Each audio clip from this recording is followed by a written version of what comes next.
I want to do an informative speech today, and on my informative speech I'm going to talk to you a little about actually building your own home. I'm not going to go through every stage because if we did we'll be here all day, but I want to talk to you and give you a little bit of information if you ever did want to build your own home, how to go about doing it and what you would do. The first thing you want to do is make sure that you have your budget of your subcontractors and how much you can afford, and you and your spouse, or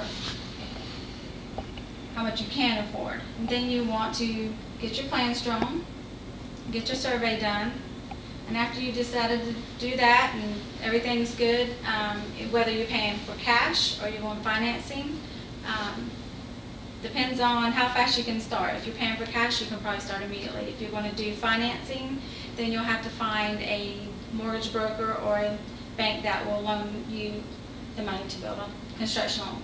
The only drawback on construction loans are the banks and mortgage companies will loan you the money. The only thing is they usually want 20 to 30% down. Just be aware of that. And all your subcontractors, you always want to make sure that they are certified. You can go on the website, myflorida.com. You can go usually through the counties or the city's websites, and they will tell you if they have been certified or not certified. And of course, you can always check out the Better Business Bureau, good ratings and bad ratings. After you've decided all that and all your financing done, you can move on to the building department. Now, if you have any questions from the building department, you can go anywhere, somewhere like Jacksonville does, coj.net, or Nassau, My Nassau, Florida. If you go to those websites, they will more than likely have any question you have already on the website. If they do not, they also have a number you can call if you have any questions or concerns. But once you get your financing done, you're going to go to the building department and you're going to have to provide them your drawings. They're also going to inquire about your permits and inspections. While your inspections are due at the end, you may want to they may require you to go ahead and be aware of what inspection you're going to have. You're definitely going to have your MEPs, which is mechanical, which is your AC and heat, your electrical, and your plumbing. But depending on the county and the city, they may require you to do other ones.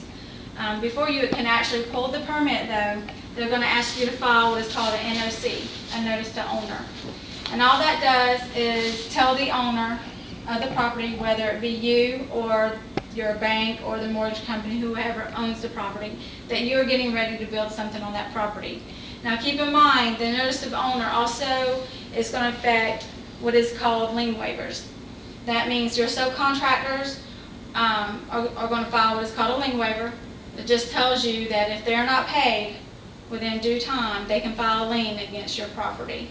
Even though the house hasn't been built yet, they will file a lien against that property.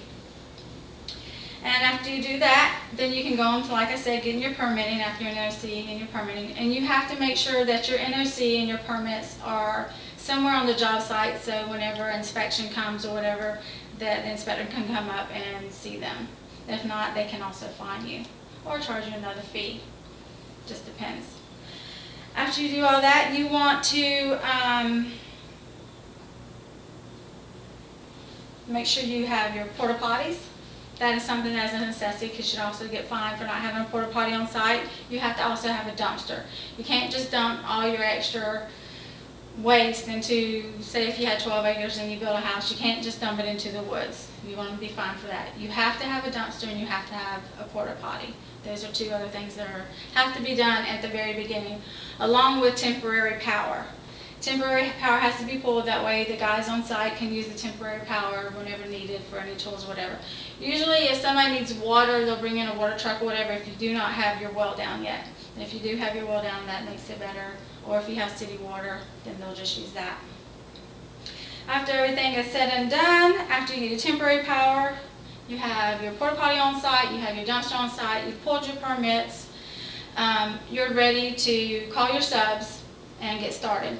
Just remember when you line up your subs to try to keep on schedule, because usually counties or cities will only allot you a period of time to get one thing done. Say if you're doing concrete, just depending on the city or town that you're in, they'll only give you so many months to get it done, and you have to call an inspection. Once the inspection passes, then you can move on to the next subcontractor.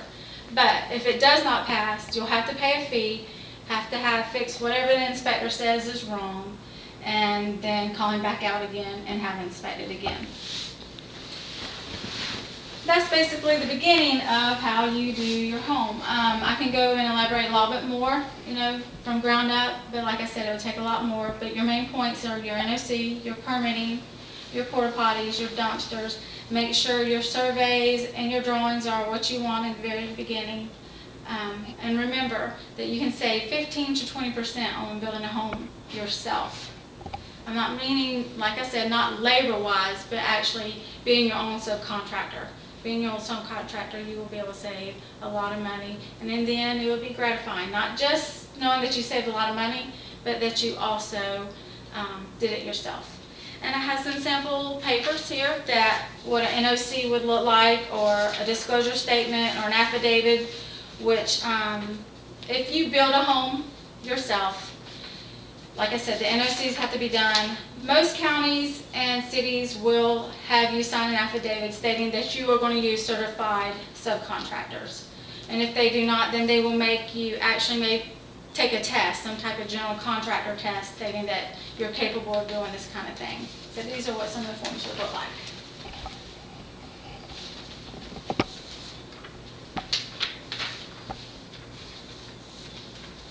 Anybody have any questions? Nope. Okay.